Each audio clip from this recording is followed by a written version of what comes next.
human emotions, whether it's the depth of happiness or sorrow.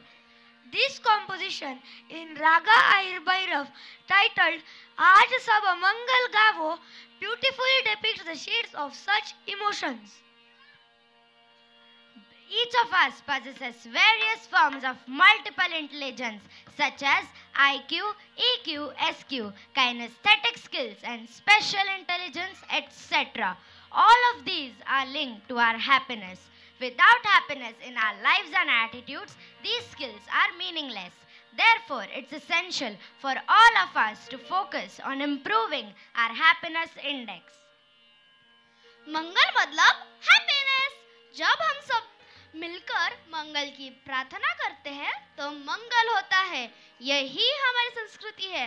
तो चलिए सुनते हैं कक्षा 5वीं के विद्यार्थियों की आवाज में राग अहिर भैरव की बंदिश आज सब मंगल गाओ.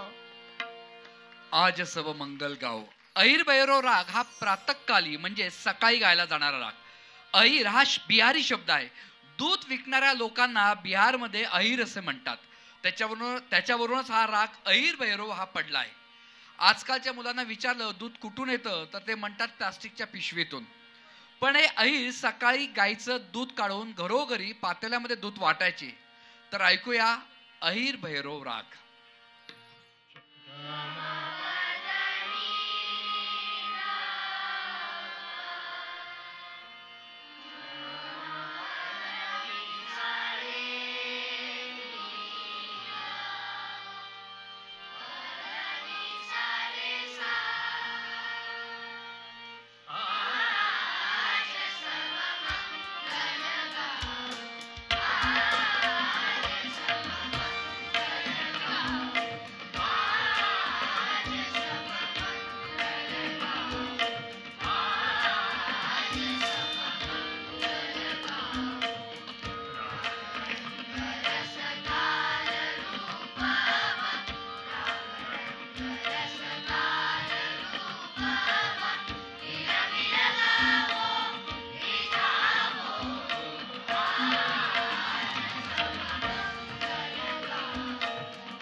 अप्रतिम अप्रतिम.